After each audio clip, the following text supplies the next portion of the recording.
Hello विद्यार्थी, कैसे हो? वेलकम।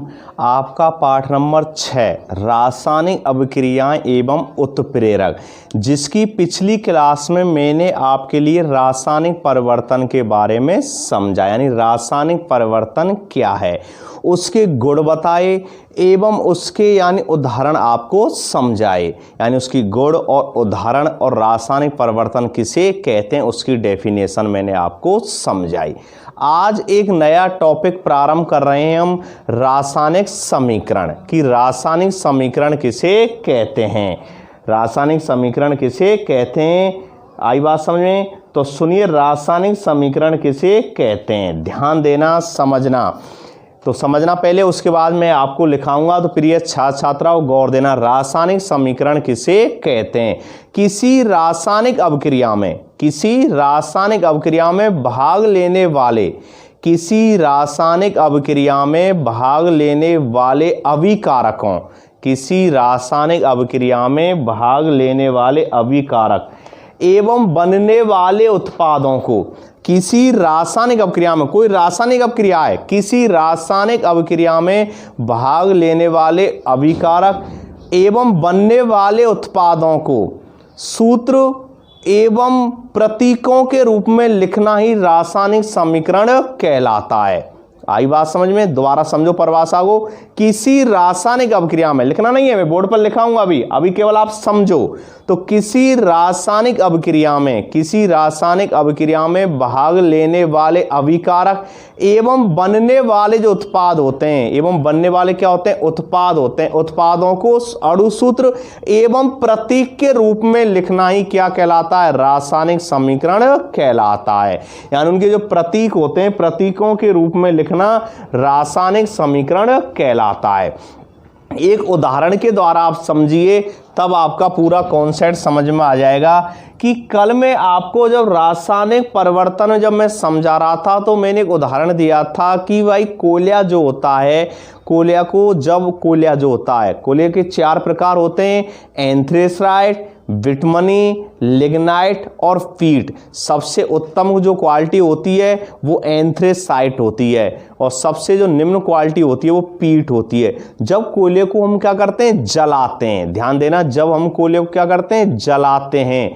तो वह जलाते हैं, तो आप जानते हैं जलने पर कोयला क्या देता है? धुआं देता है। और धुएं में क्या पाया जाता है? कार्बन। कार्बन मतलब C, परमाणु क्रमांक 6 होता है।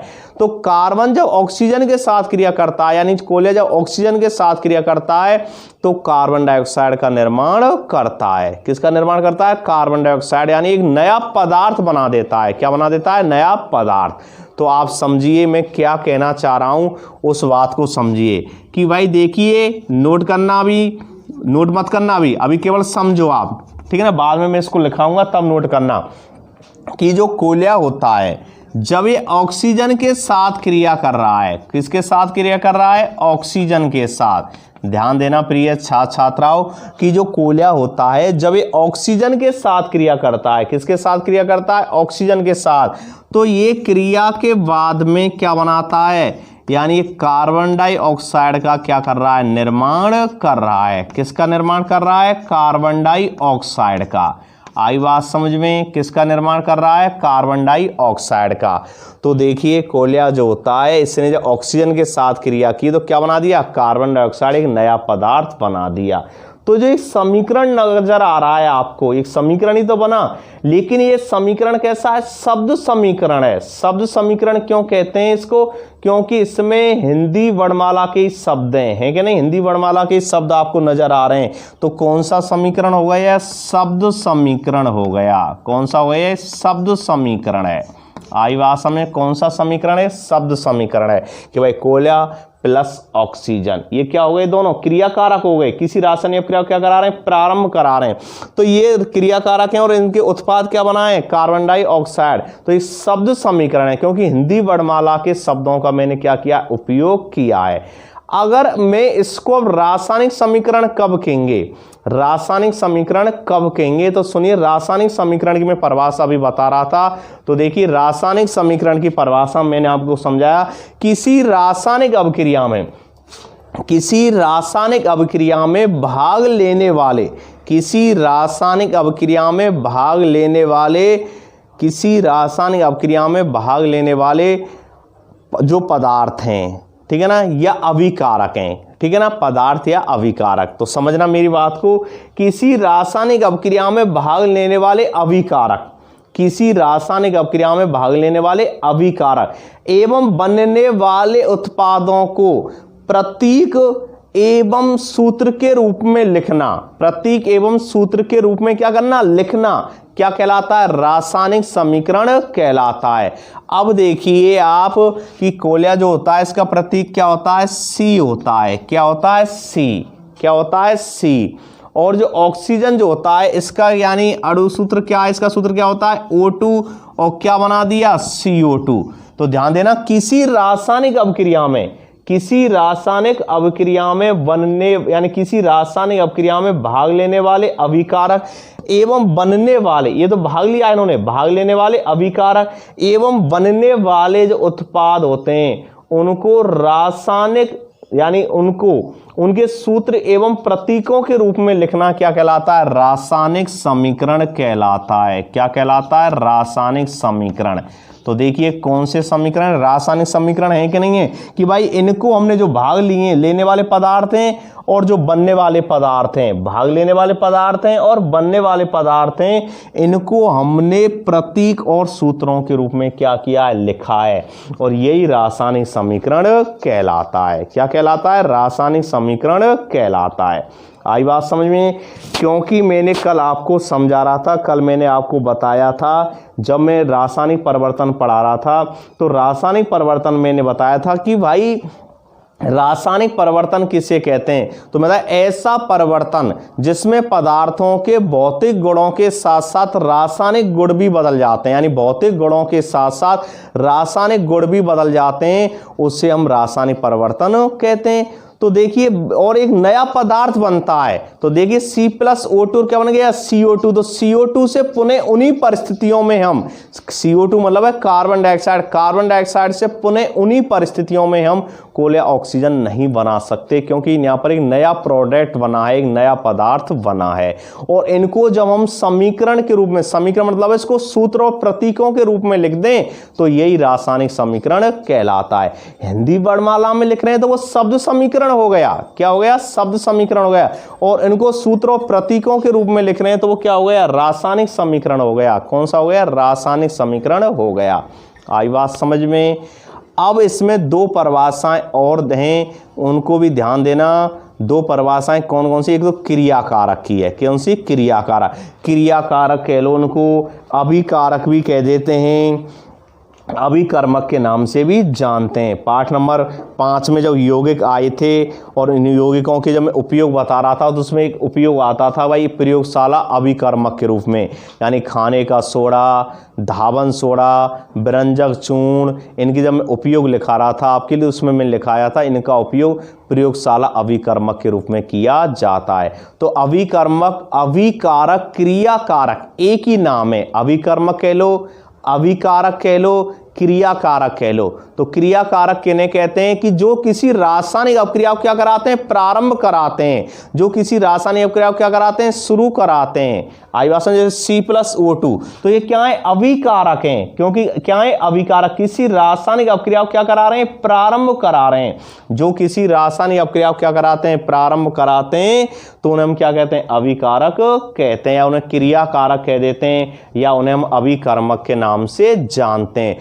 और क्रिया के अंत में जो हमें कुछ प्राप्त होता है, यानी क्रिया के अंत में हमें क्या होता है, प्राप्त होता है, या किसी रासायनिक अभिक्रिया में अभिक्रिया के फलस्वरूप बनने वाले जो पदार्थ होते हैं उन्हें हम क्रियाफल या उत्पाद के नाम से जानते हैं। यानी क्रिया के, यानी अभिक्रिया के फलस्वरूप जो बनने वाले नए पदार्थ होते हैं, तो नया पदार्थ क्या बनाए, यहाँ पर CO2 बनाए, तो ये क्या है, क्रियाफल है, उत्पाद है, इसको हम प्रोडक्ट के नाम से जानते हैं। और क्रियाकारक जो होते हैं वो तीर के चिन्ह के बाईं ओर लिखे जाते हैं। कहाँ लिखे जाते हैं, बाईं ओर। और जो क्या होते हैं, क्रियाफल या उत्पाद होते हैं वो तीर के चिन्ह के दाईं ओर लिखे जाते हैं।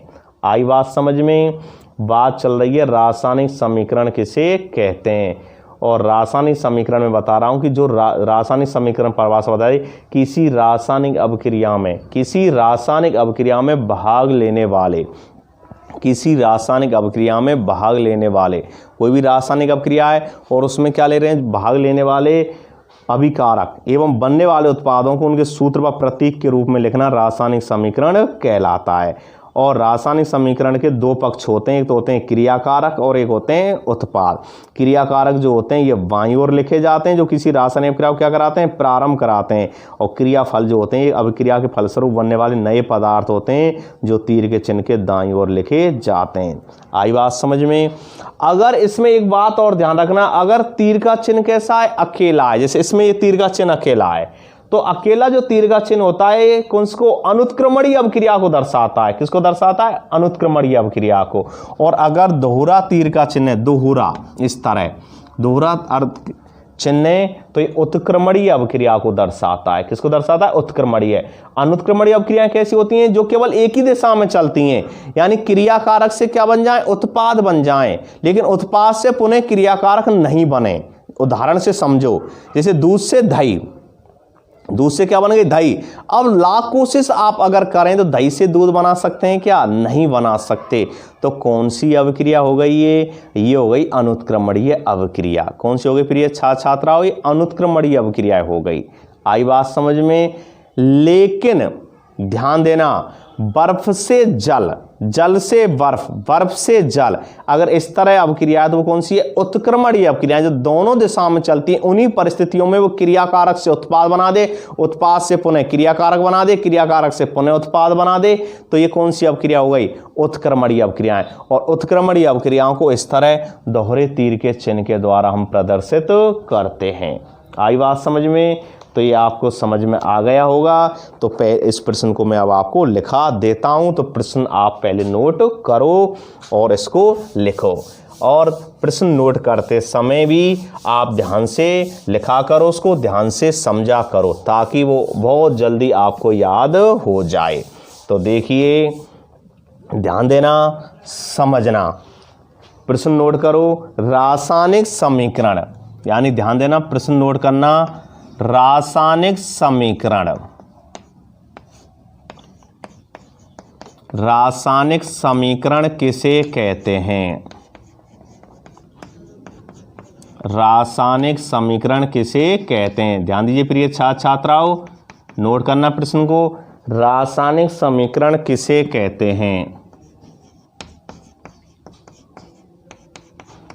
रासायनिक समीकरण किसे कहते हैं, रासायनिक समीकरण किसे कहते हैं, इसको उदाहरण सहित समझाइए, इसको उदाहरण सहित, इसको उदाहरण सहित समझाइए, यानी उदाहरण सहित समझाना है, ठीक है ना, उदाहरण सहित समझाइए। आई बात समझ में, उदाहरण सहित समझाइए। और आगे प्रश्न में और जोड़ लेना, एवं क्रियाकारक, किसको, क्रियाकारक को, एवं क्रियाकारक, एवं क्रियाकारक व उत्पाद को, जो प्रोडक्ट है ना, क्रियाकारक होते हैं और उत्पाद जो होते हैं, को परिभाषित कीजिए, को परिभाषित कीजिए, को परिभाषित कीजिए।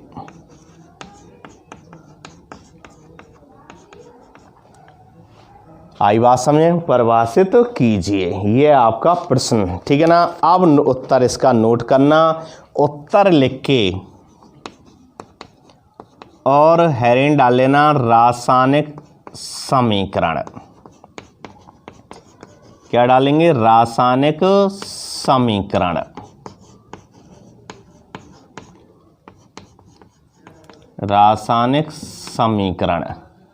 तो देखिए, ये अपने हेडिंग डाल लेना रासायनिक समीकरण और लिखना प्रिय छात्राओं, डेफिनेशन इसकी, किसी रासायनिक अभिक्रिया में, गौर से लिखा करो अच्छी तरह से ध्यान देकर, किसी रासायनिक अभिक्रिया में, किसमें? रासायनिक अभिक्रिया में, किसी रासायनिक अभिक्रिया में, किसी रासायनिक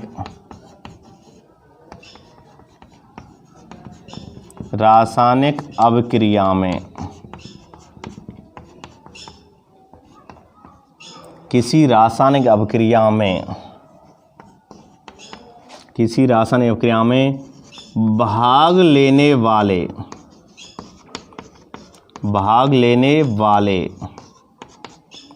किसी रासायनिक अभिक्रिया में भाग लेने वाले अभिकारक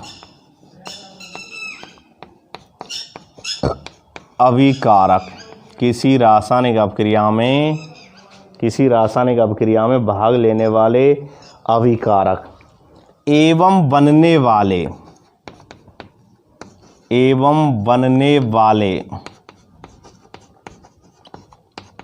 किसी रासायनिक अभिक्रिया में भाग लेने वाले अभिकारक एवं बनने वाले उत्पादों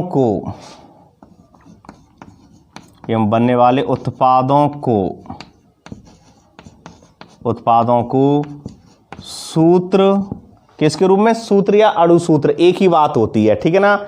उत्पादों को उनके सूत्र करना, ठीक है ना। उत्पादों को उनके सूत्र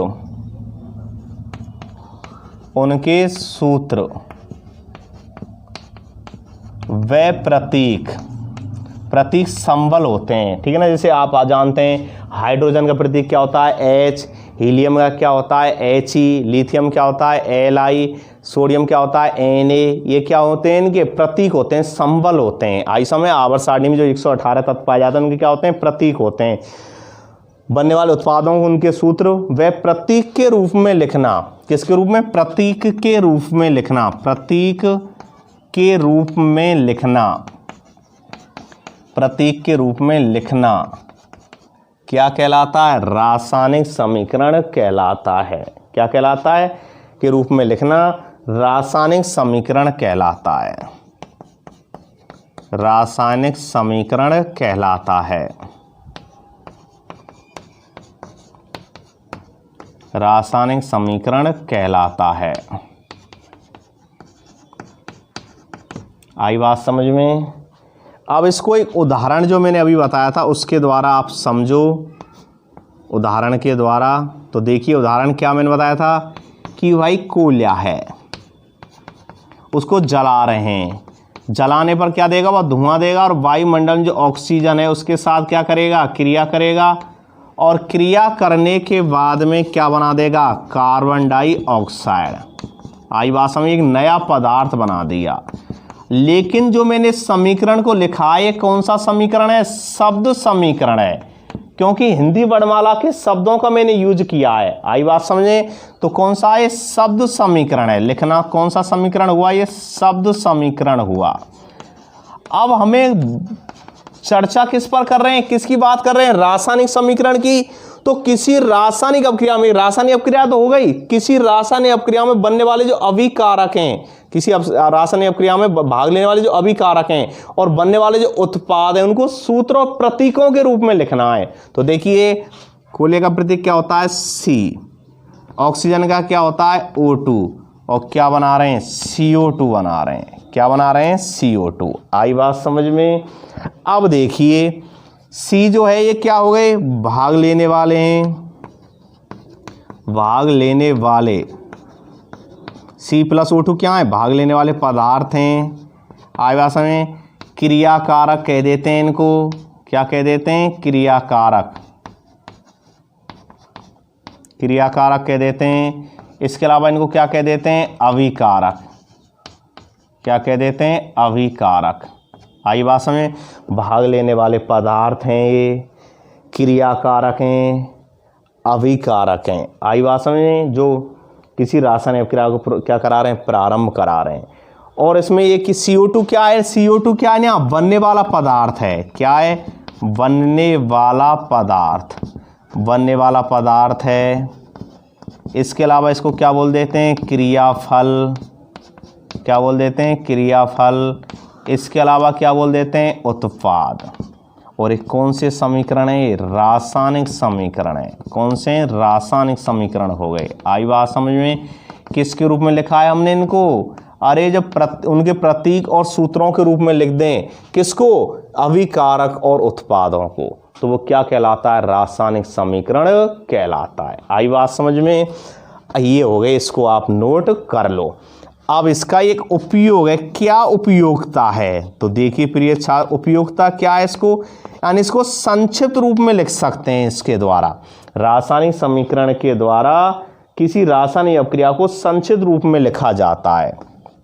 आई बात में? रासायनिक समीकरण कौन सा है? रासायनिक समीकरण जो है अपना है रासायनिक समीकरण द्वारा, रासायनिक समीकरण द्वारा। आ रही बात समझ? कौन सी?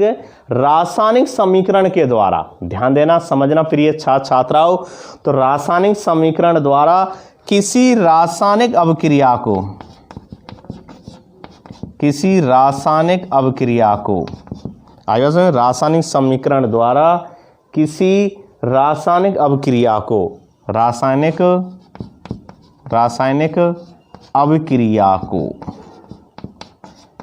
अभिक्रिया को, अभिक्रिया को किसमें? संक्षिप्त रूप में या संक्षिप्त रूप में। आई बात में? देखिए भाई, यहाँ पर हिंदी के जब वर्णमालाओं का हम यूज कर रहे थे तो देखिए कोयला प्लस ऑक्सीजन कितना हो गया? कार्बन डाइऑक्साइड, कितना बड़ा लिखना पड़ा था ना, लेकिन संक्षिप्त रूप में हो गया ना, C+O2। क्या C+O2 क्या बन गया? CO2। कितना संक्षिप्त रूप में लिखा है, तो इसका उपयोग हुआ कि नहीं हुआ? तो रासायनिक समीकरण द्वारा किसी रासायनिक अभिक्रिया को संक्षिप्त रूप में लिखा जाता है, संक्षिप्त रूप में लिखा जाता है। आई भाषा में किस में लिखा जाता है? संक्षिप्त रूप में लिखा जाता है। ये इसका क्या हो गया? उपयोग हो गया। आई बात समझ में? अब इसमें मैंने आपको बताया कि भाई जो भाग लेते हैं उन्हें क्या कहते हैं? क्रियाकारक। तो प्रश्न में भी पूछा है उसने क्रियाकारक और उत्पाद की परिभाषा। तो क्रियाकारक को हम क्या कह देते हैं? अभिकारक भी कह देते हैं, अभिकर्मक भी कह देते हैं। क्या कह देते हैं? अभिकर्मक। यानी जो किसी रासायनिक अभिक्रिया को क्या कराते हैं? प्रारंभ कराते हैं। किसी रासायनिक अभिक्रिया को क्या कराते हैं? प्रारंभ कराते हैं। आइवासन या किसी रासायनिक अभिक्रिया में भाग लेने वाले पदार्थों को क्रियाकारक या अभिकारक कहते हैं। तो डेफिनेशन लिख लो आप इसकी, समझा मैंने आपको पहले दिया ही था। तो देखिए, किसी रासायनिक अभिक्रिया में, गौर देना, किसी रासायनिक अभिक्रिया में, किसी रासायनिक अभिक्रिया में, ठीक, किसी रासायनिक अभिक्रिया में भाग लेने वाले पदार्थों को, किसी रासायनिक अभिक्रिया में भाग लेने, किसी रासायनिक अभिक्रिया में भाग लेने वाले पदार्थों को, किसी रासायनिक अभिक्रिया में भाग लेने वाले पदार्थों को क्रियाकारक या अभिकारक कहते हैं। भाग लेने वाले पदार्थों को क्रियाकारक या अभिकारक कहते हैं। क्या कह देते हैं उसे? अभिकारक कहते हैं। क्रियाकारक या अभिकारक कहते हैं। ध्यान देना, समझना, नोट करना बच्चों इसको। परिभाषा को क्रियाकारक की परिभाषा में बता रहा हूं, किसी रासायनिक अभिक्रिया में भाग लेने वाले पदार्थों को क्रियाकारक या अभिकारक कहते हैं। और मैंने साथ में आपको यह भी बताया था क्या, कि इन पदार्थों को, किनको? क्रियाकारकों को, इन पदार्थों को रासायनिक अभिक्रिया में तीर के जो चिन्ह होता है, तीर का जो निशान होता है, उसके बाईं ओर लिखा जाता है। तो इस बात को भी नोट कर लो। इन पदार्थों को आई बात समझे? इन पदार्थों को रासायनिक अभिक्रिया में, किसमें? रासायनिक अभिक्रिया में, रासायनिक अभिक्रिया में तीर के निशान या चिन्ह, तीर के निशान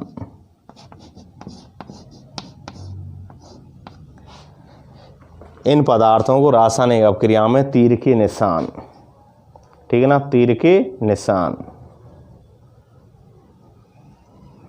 तीर के निशान जो होता है, तीर के निशान की बाईं ओर लिखा जाता है, तीर के निशान की बाईं ओर लिखा जाता है। कहाँ लिखा जाता है? बाईं ओर लिखा जाता है। आई भाषा में बाईं ओर लिखा जाता है। नोट कर लेना भाई। किसी रासायनिक अभिक्रिया में भाग लेने वाले पदार्थों को क्रियाकारक या अभिकारक कहते हैं। इन पदार्थों को रासायनिक अभिक्रिया में तीर के निशान की बाईं ओर लिखा जाता है। कौन सी ओर लिखा जाता है? बाईं ओर। तो इसको नोट कर लो आप।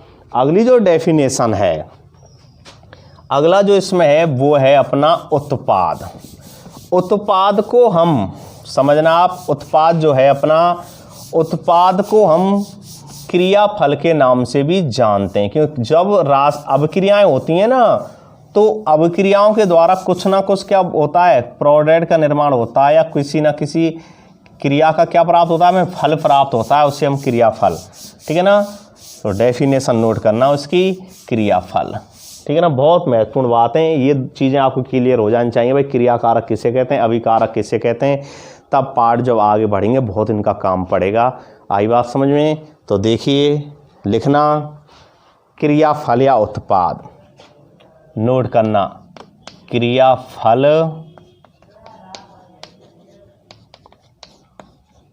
या उत्पाद।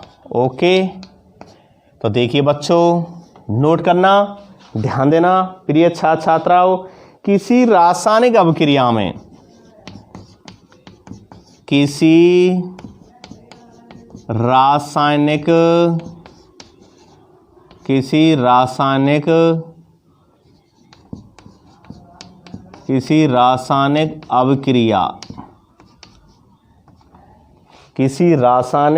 अभिक्रिया के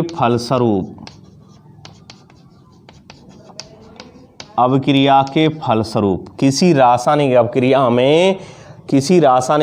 में आर्य भाषा में किसी रासायनिक अभिक्रिया के फलस्वरूप बनने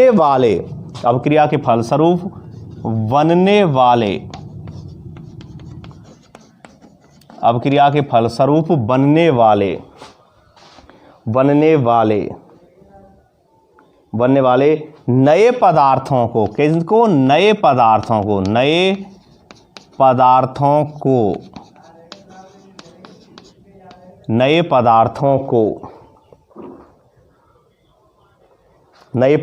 को क्रियाफल या उत्पाद कहते हैं। और मैंने बताया था अभी, कहाँ लिखे जाते हैं तीर के चिन्ह के? वो दाईं ओर लिखे जाते हैं। कहाँ लिखे जाते हैं? दाईं ओर। आगे वसन कहाँ लिखे जाते हैं? दाईं ओर। तो इस बात को भी नोट कर लेना। इन्हें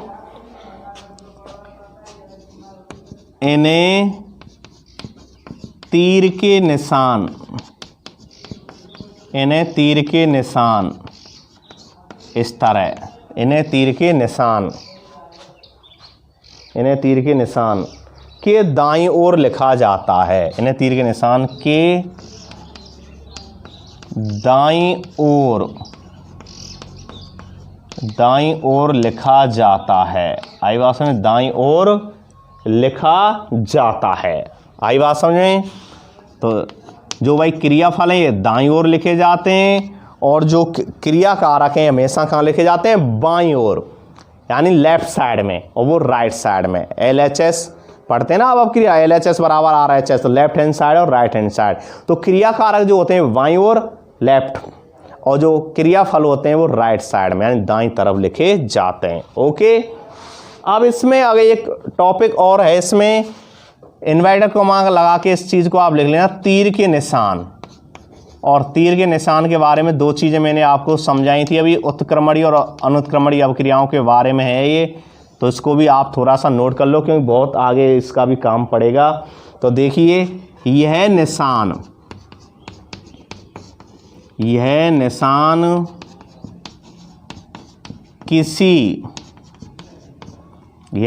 किसी रासायनिक अभिक्रिया की, यह निशान किसी रासायनिक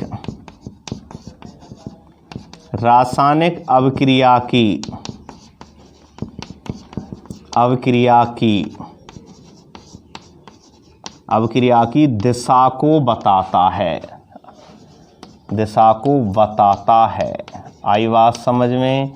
यानी रासायनिक अभिक्रिया की जो दिशाएं उनको क्या करता है, बताने का कार्य करता है। ये निशान किसी रासायनिक अभिक्रिया की दिशा को बताता है।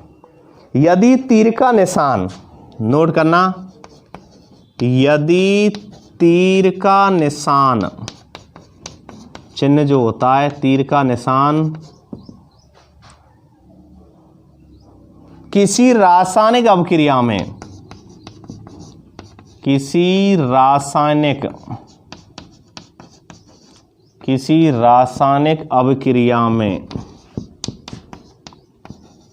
रासायनिक अभिक्रिया में अकेला हो तो, यदि तीर का निशान किसी रासायनिक अभिक्रिया में अकेला हो तो वह अभिक्रिया अनुत्क्रमणीय अभिक्रिया, अब अभिक्रिया में अकेला हो तो वह अभिक्रिया कौन सी अभिक्रिया होती है? वो अनुत्क्रमणीय होती है। कौन सी होती है? उत्क्रमणीय।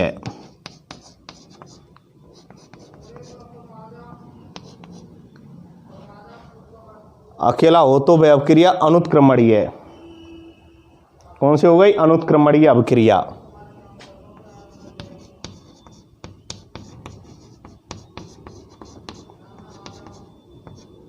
अनुत्क्रमणीय अभिक्रिया। और यदि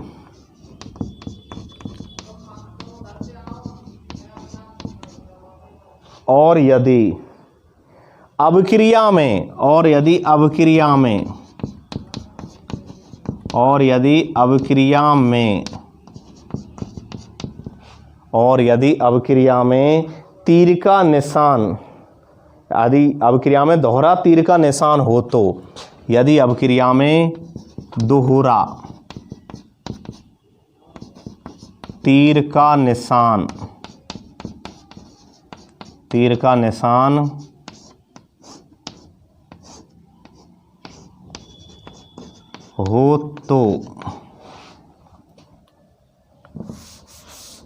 हो तो समझना, ध्यान देना।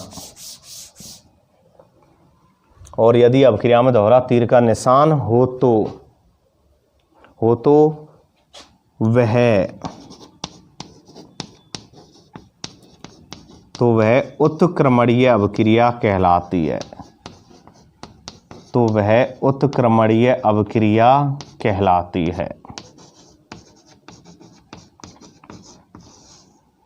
कौन सी कहलाती है? वह उत्क्रमणीय अभिक्रिया कहलाती है। आई बात समझ में? यानी दोहरा तीर का चिन्ह है। दोहरे तीर के चिन्ह का मतलब है जैसे जल से बर्फ, बर्फ से जल, जल से बर्फ, बर्फ से जल। तो देखिए बर्फ जल में बदल गई, जल पुनः बर्फ में बदल गया, तो कौन सी अभिक्रिया हो गई? उत्क्रमणीय हो गई। यानी दोनों दिशाओं में चलती हैं। और जैसे दूध से दही का बनना, अब लाख कोशिश करें हम, दही से पुनः दूध बना सकते हैं? नहीं बना सकते। तो ये कौन सी अभिक्रिया हो गई? उत्क्रमणीय अभिक्रियाएं। तो उत्क्रमणीय अभिक्रियाओं केवल सिंगल तीर के चिन्ह के द्वारा प्रदर्शित करते हैं, और ये दोहरा तीर का चिन्ह है। आई बात समझ में? दोहरा अर्ध तीर चिन्ह है ये दोहरा। ये अग्र के लिए, तो इधर बैक लग रहा है, तो किसके लिए? प्रतीप के लिए। जैसे जल से बर्फ, जल से बर्फ, अब बर्फ से पुनः क्या? जल। तो ये अग्र हो गया, आगे की दिशा में जा रही है, तो ये क्या हो गया? पक्ष हो गया। यानी अग्र और पक्ष, दो पक्ष, दो बातें होती हैं भाई। जैसे जल से बर्फ, तो अग्र हो गया भाई, जल किस में बदला? बर्फ में। अब बर्फ से क्या हो गया? पुनः जल, तो ये कैसा हो गया? पक्ष। बैक तो आ गई अब क्रिया, तो अग्र पक्ष बोल देते हैं इसको। अर्ध तीर का चिन्ह, आधा दोहरा तीर का चिन्ह बोलते हैं इनको, ठीक है ना। तो उत्क्रमणीय अभिक्रियाएं जो दोनों दिशाओं में चलती हैं, जो केवल एक ही दिशा में चलती है वो कौन सी होती है? उत्क्रमणीय अभिक्रिया। आई बात समझें? तो इनको आप क्या कर लेना, नोट कर लेना। आई बात समझ प्रिय छात्राओं, बहुत महत्वपूर्ण टॉपिक हैं आप इसमें, और इनको आप क्या कर लेना, नोट कर लेना। क्योंकि आज मैंने आपको रासायनिक समीकरण में फिर मैंने आपको बताया अभिकारक, क्रियाकार, अभिकारक या क्रियाकारक एक ही बात है, उनकी डेफिनेशन, और फिर पढ़ाया मैंने आपके लिए उत्पाद या क्रियाफल और तीर के चिन्ह का महत्व। अगला जो टॉपिक है इसमें प्रिय छात्राओं वो है रासायनिक समीकरण लिखने के चरण, कि रासायनिक समीकरणों को कैसे लिखते हैं, क्या क्या चरण हैं इनके। 11 चरण हैं रासायनिक समीकरण के, इनको नेक्स्ट अगली क्लास में बताएंगे। और प्रतिदिन इनको आप याद किया करो, और जितना मैं आपको पढ़ा रहा हूँ प्रतिदिन इसको आप याद किया करो, लिखने के अलावा इसको याद करो, क्योंकि महत्वपूर्ण टॉपिक है केमिस्ट्री, और बहुत महत्वपूर्ण टॉपिक हैं चल रहे हैं अपने रासायनिक अभिक्रियाएं उत्प्रेरक, जो आगे आप 11वीं 12वीं जब केमिस्ट्री लेंगे तब भी इनका बहुत काम पड़ेगा, इसलिए अभी से इनका गहन अध्ययन करके चलो। मिलते हैं नेक्स्ट अगले टॉपिक के साथ, रासायनिक समीकरण लिखने के जो चरण हैं उनके नियमों के साथ नेक्स्ट अगली क्लास में। तब तक घर पर रहो, सुरक्षित रहो और अधिक से अधिक मेहनत करो। मिलते हैं नेक्स्ट अगली वीडियो में। थैंक्स। ओके।